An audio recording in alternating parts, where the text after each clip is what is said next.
Okay,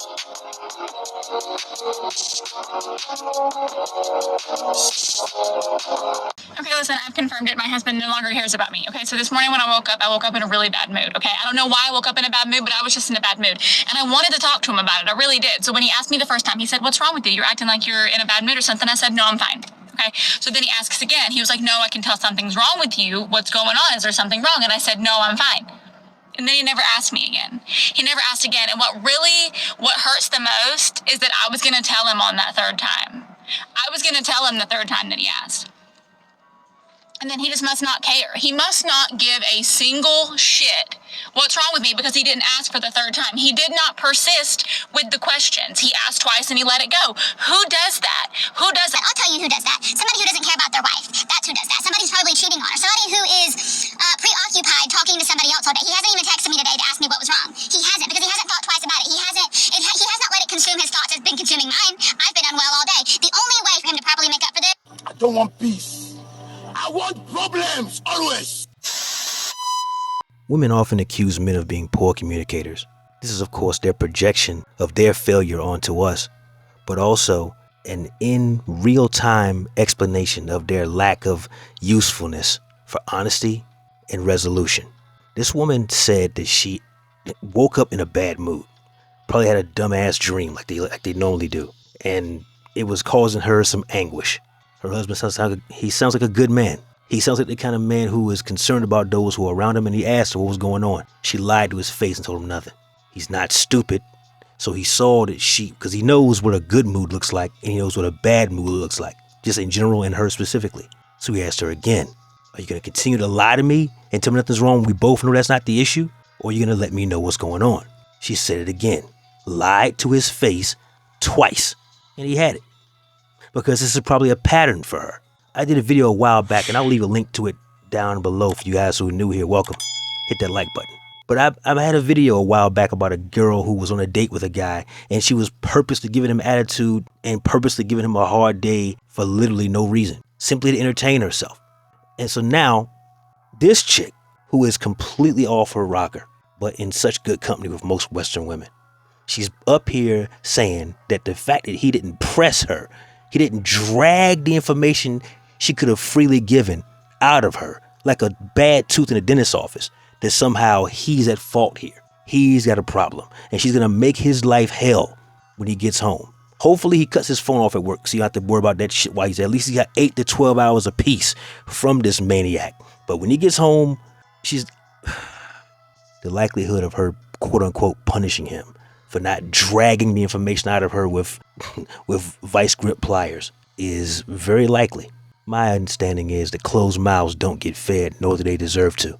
So gentlemen, when you're faced with a woman like this, who is going out of her way to be unnecessarily difficult with something as simple as a conversation, she knows what's bothering her. She knows how the language you speak works. In this case, it's English. She's used it before, and she has no problem using it when she has an issue. So your job, gentlemen, is to remind her that she calls herself an adult. Treat her like one. And if she doesn't like it, that's her fucking problem, to be dealt with on her time. Up next, we have a clip from Rollo Tomasi's Rational Male Clips channel. I'll leave a link down below so you guys can check it out. But they're going to discuss the massive differences between male communication, female communication, and the frustrations that we as men often find ourselves putting up with just to have a conversation with one of them. No more wasting time. Roll the clip. Women have like this, it's like a shame oath, where it's like they refuse to shame other women, whereas men, well, it's a sisterhood. Yeah, we bash each other all day long. Like, dude, you're an idiot. What are you doing, man? You're supposed to pay your taxes 3 months ago. Oh, you know it. We can also call each other fat, and it's fine. Then we go to the gym. They call me fat. I'm like, oh yeah, I should probably go to the gym. You know, so we don't have an issue with that. If you say something like, hey man, you know, you should make more money. Like, none of us are like, man, I can't believe, oh my God, I can't believe. Well, this goes back to what you're saying about men and solving problems, because it's really what we are. Yes. Right? Mm-hmm. We try to solve problems, and the women want you to listen. You know what I mean? Just listen to me. Just listen. It's almost impossible, because by nature, we are brought up to try to always solve people's problems. As when we come to each other as men, yes, and we say we have a problem, what we want is for this other guy to sit there and be like, okay, here's what you should do. When a woman comes to you, like, no, just listen to me. It's like, well, if I just keep listening to you, You're going to run into this problem again tomorrow. Yeah. And then it's going to happen again and again and again. And you got to give me the space to at least explain it to you. There you go. Men are solution oriented. Women are complainers by nature. And so for you guys in relationships, I'm not saying you can't listen to your woman. You can't try and console her when she's all spazzed out. But you need to be understanding of where she is in that conversation. You need to know what she's trying to do so you don't have your time wasted because you can't get it back. And then the bear. There's a comedy skit. It's about a 2-minute long video on YouTube. It's been around for 10 or 12 years now. And it's called "It's Not About the Nail." And it's this couple. It opens this couple up, and they're out sitting on this couch, and the woman's talking, and she's explaining to the guy that's on the couch. We presume it's the husband or a boyfriend or something. And she's saying, "I have this horrible feeling in my head. It's just I got these headaches, and it constantly, I just don't know what to do about it." And then it pans to her, and she's got a nail, a big old carpenter's nail, right dead in center of her forehead. Nail. And she's complaining about these headaches, and she's got migraines and everything else. And the guy's sitting there, and he's like, I bet if we pulled that nail out of your head, that it would, that we could probably solve this problem, right? And then she looks at him, and she's like, "It's not about the nail," and she's so, she basically saying, "I can't believe you're so insensitive that you would think it was about the nail," and so then she goes on and starts droning on about how the nail is hurting her and blah, blah, blah. And he's like, "Yeah, but I bet if we took the nail out," it's then so she freaks out every time he says that. Are you not listening? And so that's the moral of the story, right? The lesson in there is that women just want to, they don't want the problem solved. They just want to vent, and they want to talk about things, and they want to feel heard. And men are like, "But you wouldn't be in that pain, in that position, if I could solve this fucking problem for you. Just pull the fucking nail." Boom, there it goes right there. And guys, my advice to you when it comes to the women in your life, be they family, co-workers, or for you guys in relationships right now, is to, before they come off with their sob story, you need to stop them dead in their tracks. Slam on brakes and say, "Wait a minute, before you get started, are you coming to me for a solution to the problem that makes it go away? Or are you coming over here because you want to bitch, whine, and complain?" Now, my plan was to insert a clip of that video Rollo was talking about in here, but copyright won't allow me. So I'll leave a link down to it in its entirety down below so you guys can check it out. And what happens when these problems occur, right? When they start getting upset about this, when they have an issue, okay, they're having problems financially, let's say, or they're having problems with a girlfriend at work, right? And you try to solve this problem for them, but they just want to be heard. And the problem continues going on. They're bringing home this problem now to their spouse. And so now the spouse has to deal with it. And then they're supposed to somehow, throughout all of this, stay calm. As men, we're to stay calm, don't get upset. Why would you say this to me after all this that I'm going through? Do you think that we could ever possibly get to a space where women have some sort of an understanding? No, because it's always about us. Because our communication sucks. Evolutionarily, it's not possible because, it's great that you asked the question. From an evolutionary standpoint, her evolutionary psychology is different from my evolutionary psychology. And her endocrinology is way less testosterone. And women actually do have more testosterone than estrogen, but they have, as a comparison, they have almost as much estrogen as testosterone. Men have 17 times more testosterone than women do.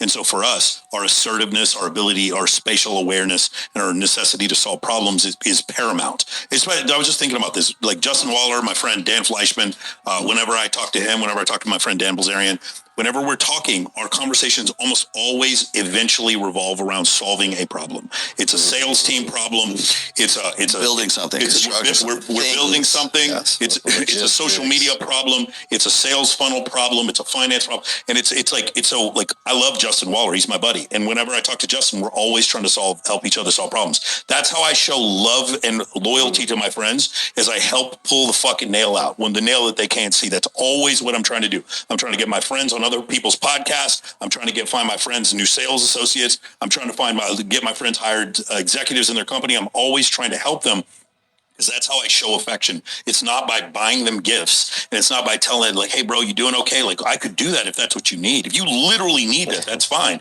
But for the most part, it's we just want to solve a problem. And for me, so here's the thing. When I explain that to you, all of us in this room as men, we understand that. It's that is how you show that you love someone, that you care about somebody.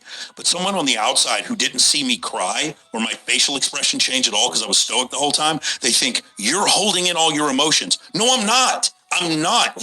I feel the same emotions you do. It's just I've learned a different way to express it. I express it with a new bench press max, and I express it by getting my fucking friends paid. That shit still sucks. I get my friends paid.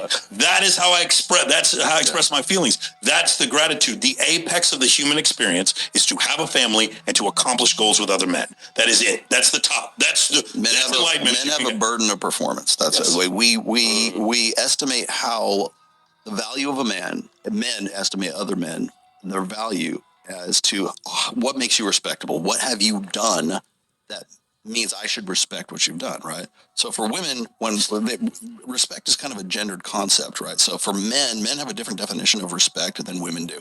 And by the way, if you look this up in the dictionary, there's actually 2 definitions for respect.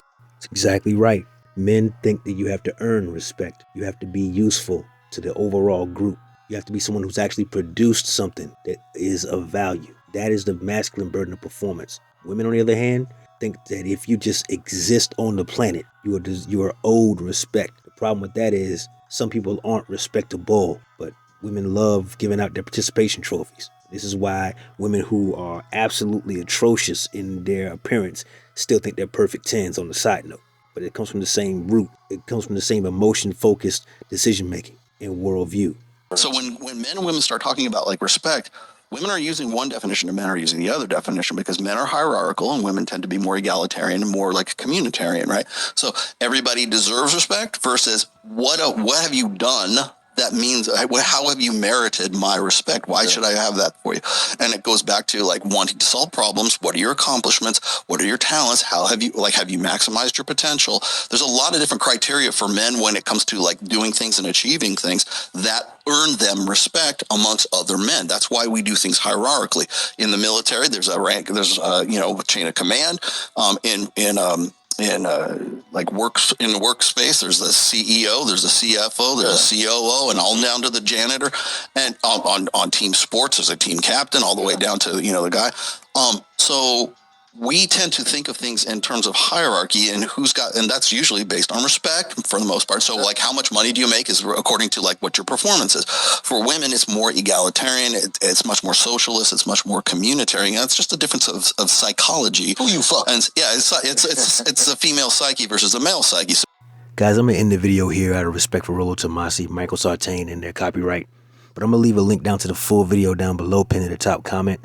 Check it out. It's worth a watch. And it really breaks down in evolutionary biology levels of understanding why women act the way they do when it comes to them having a so-called problem and how we deal with it instead. So if you've ever been frustrated with the process, I know I have, it'll probably make more sense to you and you can decide from that point on how you're going to proceed. But with that said, guys, that's my time.